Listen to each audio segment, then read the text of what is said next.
Well, it's a real honor to be here. I'm in an anti-PowerPoint mood, so I'm going to just talk for 15 minutes. I have this in my hand because I have some notes, and I can also keep up with the time.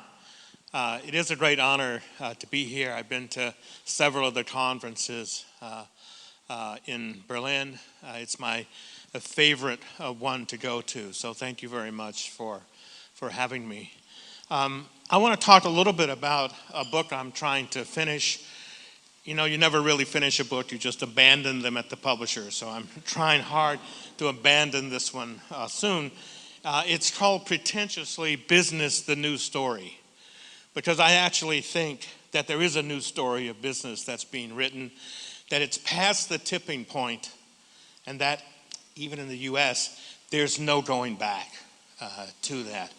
And sometimes I think we get so caught up into what's wrong with business and capitalism that we overlook what's right and what's going on. So I want to focus on that. I want to relate it to the idea of leadership. And let me say, I joined my friend Jim Collins as a leadership skeptic. I think oftentimes, Jim Collins says in Good to Great, in the Middle Ages, why is my child sick? God did it. Why did my crops fail? God did it. Why did it rain? God did it, et cetera, et cetera. And in management theory, why is this company sick? Leadership. Why is this company not doing well? Leadership. Why is this company successful? Leadership. And oftentimes, it's not that leadership isn't important or that God isn't important. It's that oftentimes we use it for a way to say, I don't really understand what's going on here. And so I'm a little bit of a leadership skeptic, though I'm going to, in the end, say I think there's a piece of it that's really very, very important. So first of all, let me set the stage as to why this new story of business is important. The first problem I want to call, this is a US-centric problem, called the 70% problem. The 70% problem comes from studies that show that 70% of employees, this is in the US, are unengaged or actively unengaged in their business. Now see, if you're unengaged, you just don't care. But if you're actively unengaged, you show up every day trying to screw the place up, right? And so you think, well, that's the US, Europe is better. Actually, it's worse. The average around the world is 84%. In China, it's over 90. It's lower in Singapore. It goes, up and down in various places. But I want to be clear what I think about this. I think it's absolutely 100% immoral, morally wrong, for people to show up every day and be unengaged in what they do. That to me, I have the best job in the world. I can't imagine showing up not being engaged in what I'm doing. I can't imagine the alienation that would come with that. And that's something that we desperately need to fix. And the only way to fix it is with a new story of business. Well, that's the easy problem. The harder problem is what I would call the 20% problem. The 20% problem, and we've seen some evidence of it at the conference so far, is the idea that roughly 20% of people around the world, again, higher in some places, lower in others, roughly 20% of people actually trust business and executives. Now, I was a math guy, so let me do the math for you on that one. That says 80% of people don't trust business people or executives. And I don't know what they must think of academics. I mean, we're the worst. We're the layer below the pond scum, I guess, here. Not sure exactly what that is. But there is this dominant idea in society, and I apologize, this is just the only way I know how to say it. I hang out with my children and a bunch of musicians, and they would say, business sucks, Dad. It's somehow morally questionable. And we've already seen it a little bit here with people talking about how, companies that maybe were good are now bad. And that's a problem I want to call saints and sinners. And it's endemic in thinking about the topics of this conference. We tend to think that most businesses are sinners, and we don't trust them. And there are a few saints. And then when the saints make a mistake, a so-called good company does something that's wrong or doesn't work out, they get moved over into the sinner category. Now, Oscar Wilde put this best of all. He said, every saint's got a past, every sinner's got a future. So what I want to argue is until we have an idea of business as deeply human, there aren't any saints in the world that I know. And there aren't very many sinners, people who want to do the wrong thing, who only are self-interested, one-dimensional maximizers. There are a few of them. And usually when you find them, you elect them to office. And that's a nonpartisan statement coming from me, just so we're clear about that. So my focus, the other issue with this news story is people say, so the system's broken. And since 2008, you've seen lots of ideas for reform. People here have talked about total system reform, etc. And I just want to express my skepticism about total system reform. It's not that we don't need change. It's just that total system reform in the history of humanity often leads to totalitarianism because we manage the system as a whole, and what happens is individuals get trampled in that move. So for all the change that we need, and I agree with people that have said that, I want to tackle it at a slightly different level. I want to tackle it at the level of what can businesses, particular businesses, do to tackle the societal issues that we have? How can we, in a sense, turn business into an institution of hope? Because that's what we need, it seems to me. The good news that I have is that this is actually being done. It's being done all over the world. The new story of business is being enacted in many, many different ways. Now, there are lots of versions of this. There are people that talk about sustainability in a sort of renewed interest. There are people that talk about a renewed idea of corporate responsibility and corporate social responsibility and corporate philanthropy. Those are good. There are people that talk about shared value and, I guess, triple bottom line. I don't know if those are dead or not, but there are a lot of people that take it seriously. Stakeholder theory is definitely not dead. I just want to reinforce that. It's immortal, I hope. So that's, and I get way too much credit for that. But there are people talking about conscious capitalism and inclusive capitalism and capitalism 2.0 and connected capitalism and Richard Branson's version, which I can never remember the name, and social entrepreneurship, and even on Wall Street, people doing impact investing, something like $1 trillion under management for those things, and social responsible investing. There are about 40 of these movements. A few years ago, I got to spend a couple of days, again, it was a few years ago, a couple of days at the White House trying to figure out how you could enhance this movement. Was there a brand or something around it? Those are conversations that are still going on.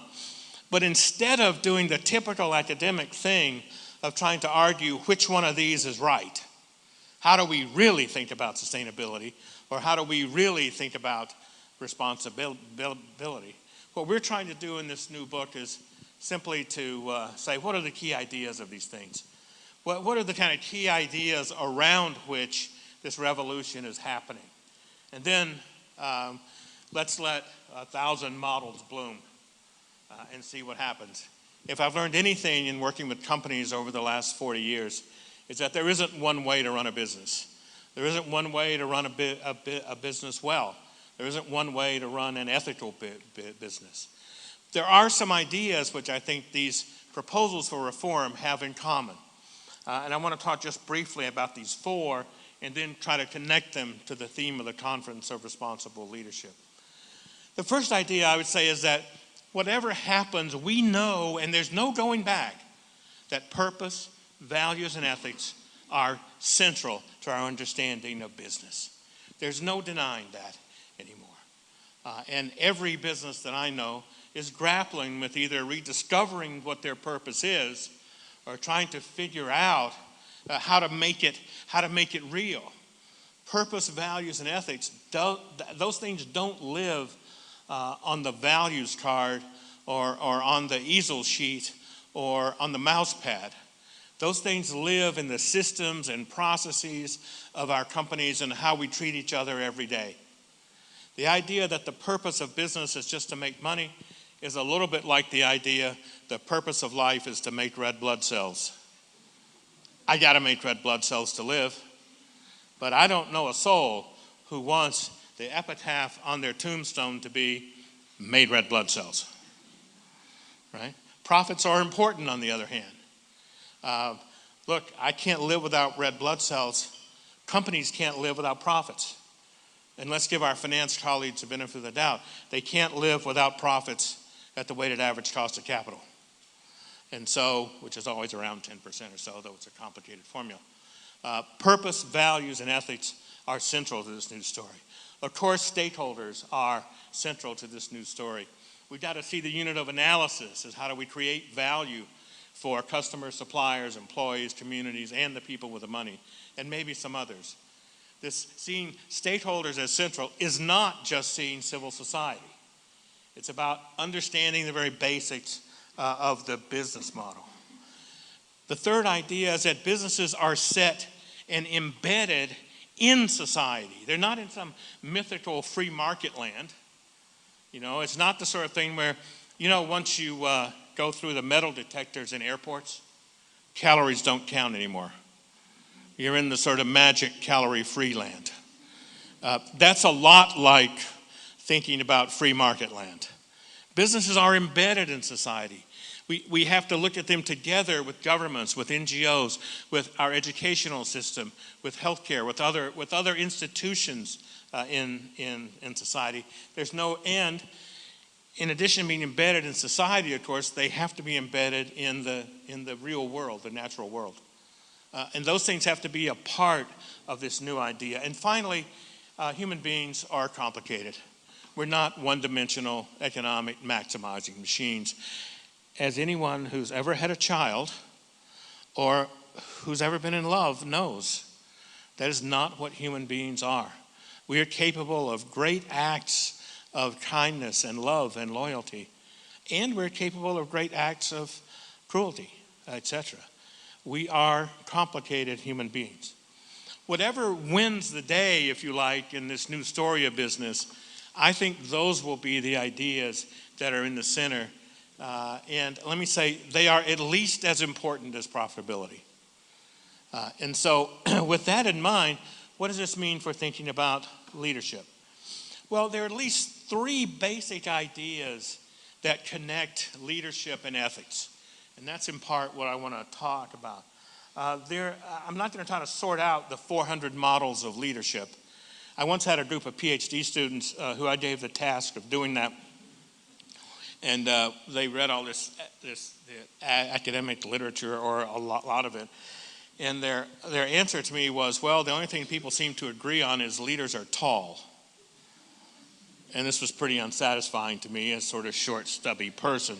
And so I began to think about, well, I need to think about what this means to me.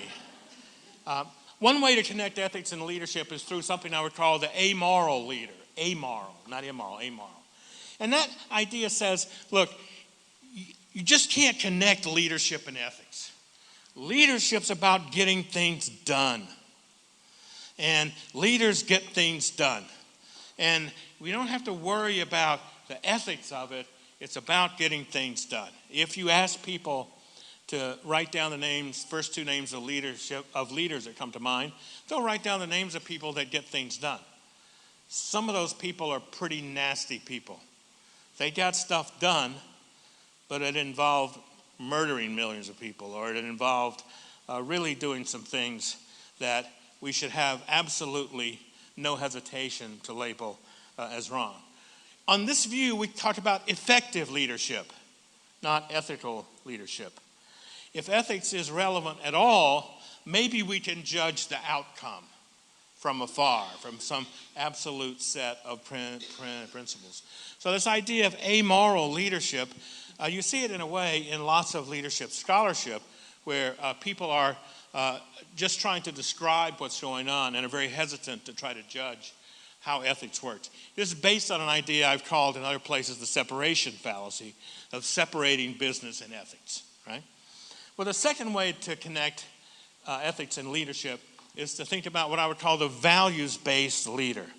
Ethics and leadership are connected based on the personal values of the leader. Now, most people here would say, well, we can't judge what those values are. We can judge them only from our point of view.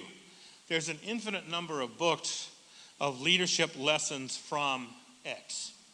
My favorite was Leadership Lessons from Attila the Hun. The first sentence of the book said this bears no relationship to the actual historical Attila the Hun. And it's like, well, okay, I'm not going to read any more than that one sentence for sure. The personal values idea is interesting. It explains a great deal. It explains the variety of ideas about leadership. Ethics is connected through these personal values of the leader, but not really, because almost any values will do. People say things, and we've heard some of them here, like, I can't judge others, or there's really no right and wrong. And I'm going to beg to differ with that. I think we're pretty clear about some stuff that's right and wrong, and we judge others all the time, even though we don't like to admit it, it seems to me. This view of ethics accepts an idea called relativism, that my values are just as good as your values, just as good as your values. The truth is, the way ethics works is, if I were to ask you to write down the top 3 values that you want to teach your children, you'd all write down roughly the same thing. You'd write down something around respect, caring, responsibility, integrity, honesty. Those are the things you would write down. And that's true all over the world. We have an enormous agreement about those things. And because we live in individualistic societies for the most part in the West, we focus on where we disagree, not where we agree. And finally, there's a third idea about leadership, which I would call the ethical leader or the responsible leader. And here, the idea is ethical issues around leaders, around followers, which we heard about yesterday, around what the context is, around what the outcomes are everywhere.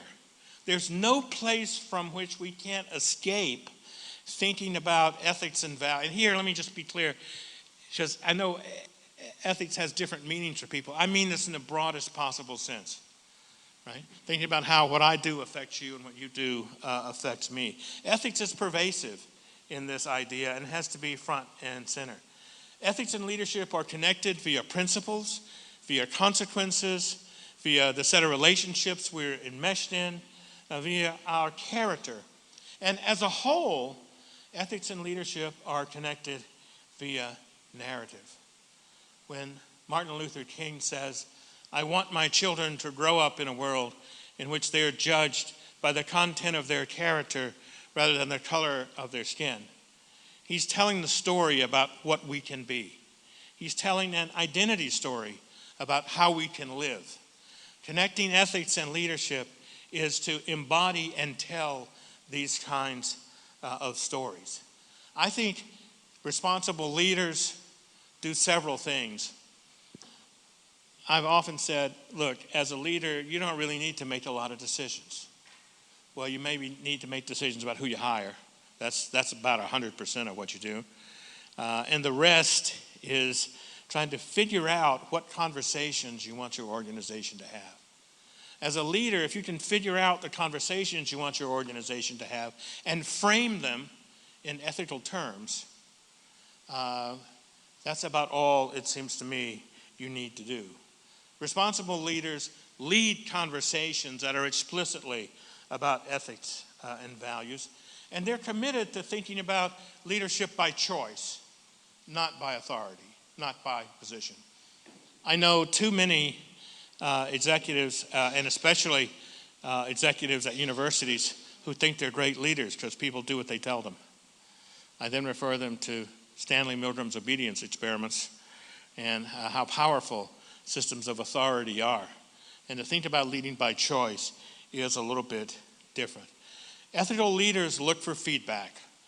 They give feedback and they look for it. So what do you do if you want to be a responsible or ethical leader? I just have some questions for you, which I would encourage you to ask yourself. The first one is, what are my most important values and principles? Does my calendar, how I spend my time and attention, reflect those values? Your ethics are about where you spend your time and attention, not what you say. What would my subordinates say my top values are? What mechanisms and processes have I put in place so that people can push back? What could this organization ask me to do that would make me walk out the door? What do I want to accomplish with my leadership? And what do I want to be remembered for when I'm no longer here? Those are some of the questions, I think, that need to be asked. Now, the most important thing in this, I'm almost done, is this idea of the creative imagination. Look, we have to exercise our imagination. We can only live the lives that we can imagine. And the world is changing so fast that if we don't build and exercise our creative imagination, there won't be much left for us to do. AIs are going to do everything else, quite honestly. How do you develop the creative imagination?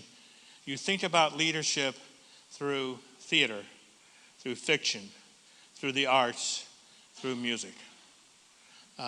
If there are many people here who once played a musical instrument but no longer have time, I would encourage you to find time.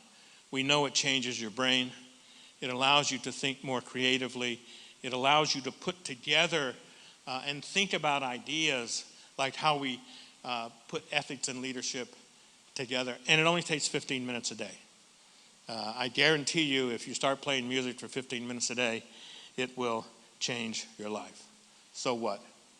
Moral imagination is the critical variable in this new story of business. Again, we exercise that through the creative arts. And I want to end with two kind of takeaways. The first is something called the Warren Haynes rule. Warren Haynes is a great blues guitarist. And Warren Haynes was teaching how to play slide guitar. For those of you that are not guitar players, which is probably most of you, learning to play slide guitar is roughly the equivalent. It sounds like you're killing a cat slowly with intent. And so I'm trying to do this, and Warren Haynes stops and says, when you play the blues, it doesn't really matter how many notes you play. You just got to mean the notes that you play. Today's world in business, thinking about responsible leadership, is thinking about meaning the notes that you play, not how many you play. And finally, the bottom line to all this stuff, I think, is not, am I willing to see what I've done in the newspaper? That's going to happen. That's going to be electronic. But can I go home at the end of the day and say to my kids, I call this the Ben, Emma, and Molly rule, because those are the names of my kids. Can I go home at the end of the day and say to Ben, Emma, and Molly, look, let me tell you what I did today. Let me tell you what I'm proud of that I want you to learn from. If we aren't trying to make our institutions places for our children to live in, we simply have the bar too low. Thank you very much.